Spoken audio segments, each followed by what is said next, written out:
अमोल मिटकरी आपल्यासोबत आहेत. आपण त्यांच्याशी बातचीत करणार आहोत. मंत्रिमंडळ विस्तार झाला परंतु खाते वाटप होत नाही, त्याच्यामुळे कुठेतरी विरोधकांकडून टीका केली जाते. काय प्रतिक्रिया? विरोधकांना टीका करण्यापलीकडे काही अर्थ आहे असं वाटत नाही. विरोधकांचं काम करत असतात.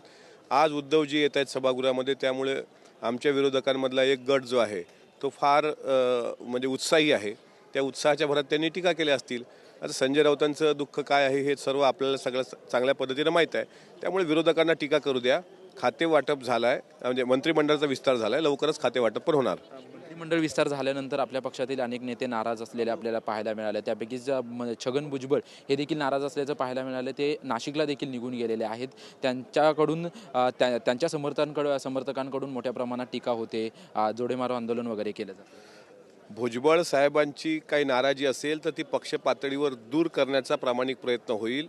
शेवटी ते पक्षाचे वरिष्ठ नेते आहेत, पण त्यांच्या नावाचा वापर करून किंवा समता परिषदेच्या नावाचा वापर करून जर काही आम्ही ओबीसी आहोत असे म्हणून घेणारी लोक स्वतःला जर ओबीसी म्हणतात, आम्ही पण ओबीसी आहोत, पण अशा प्रकारे राष्ट्रवादी काँग्रेस पक्षाच्या राष्ट्रीय नेतृत्वावर अशा प्रकारचं आंदोलन जर करण्याचा तुम्ही प्रयत्न करत असाल, अत्यंत खालच्या पातळीवर तुम्ही टीका टिप्पण्या करत असाल, तर हे सुद्धा निषेधार्ह आहे.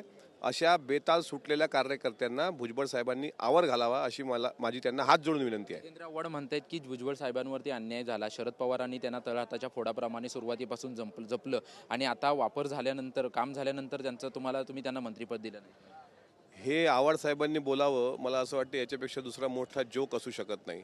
आव्हाड साहेबांनी कोणाकोणाचा कसा वापर करून फेकला हे आव्हाड साहेबांची पूर्वीची त्यांची जर इतिहास बघितला तर ते लक्षात येईल. त्यामुळे त्यांनी आता असं बोलावं, याला आगीत तेल टाकणं म्हणतात. तर आगीत तेल टाकणारे 2-4 जी लोक आहेत ना, संजय राऊत असतील, हे तर आगीत तेलाचा पिपाच ओतणारे आहेत. त्याच्यामुळे यांच्याकडून काय अपेक्षा करणार आपण? त्यामुळे त्यांना आग लावायची सवय आहे. त्यांचं आडनाव आग लावे करा आजपासून. अधिवेशन सुरू झालंय. अजितदादा प्रत्येक अधिवेशनामध्ये विधिमंडळाच्या कामकाजामध्ये सहभागी होतात, परंतु कालपासून अजितदादा नाहीत. मंत्रिमंडळ विस्तार झाल्यापासून वेगवेगळ्या चर्चा सुरू आहेत. चर्चा अजितदादाचा फोन जरी नाही लागला तरी त्याच्या मीडियाच्या चर्चा बनतात, तुम्हाला माहीत आहे. आता 2 दिवस झाले अधिवेशन आहे. दादा, हिवाळी अधिवेशनामध्ये या राज्याच्या राजकारणातले महत्त्वाचे नेते आहेत, राज्याचे उपमुख्यमंत्री आहेत, ते अधिवेशन सोडून कुठं जाणार नाहीत. आज 1 नेशन 1 इलेक्शन सारख्या बिलवर संसदेत चर्चा होते आहे. अनेक बिलं आता स्थानिक स्वराज्य संस्थेच्या निवडीसंदर्भात दोन्ही हाऊसमध्ये बिल येणार आहे. अनेक चर्चा होताना दिसत आहेत. त्यामुळं ते योग्य त्या ठिकाणीच आहेत. तुम्ही अजिबात काळजी करू नये. लवकरच तुमच्या समोरून ते मीडियाला संबोधित करतील. काही नेते गेले होते, ते म्हणतात की आम्हाला देखील माहिती नाही. तुमचा काही संपर्क झालाय का दादांशी? कारण कालपासून नाही. मी पण 2 दिवसांपासून भेटण्याचा प्रयत्न करतोय. मला आज वेळ असा मिळाला की कदाचित सभागृहात येतील, त्या ठिकाणी भेटा. मला माझ्या खासगी कामासाठी भेटायचं होतं. दादा नागपुरातच आहेत. आमच्याशी बातचीत केल्याबद्दल. अजितदादा नागपुरातच आहेत, खाजगी कामासाठी नागपुरात असतील आणि मला देखील त्यांना भेटायचं आहे. मला संध्याकाळी भेटा असं त्यांनी सांगितलेलं आहे. अशी प्रतिक्रिया जी आहे ती आमदार अमोल मिटकरी यांनी दिलेली आहे. कॅमेरामन मनीष विचारे सह निवृत्ती बाबर, TV9 मराठी, नागपूर.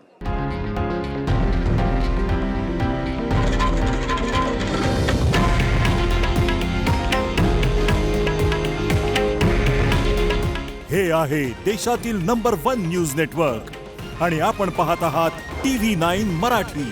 काळजी तुमची, हित महाराष्ट्राचं.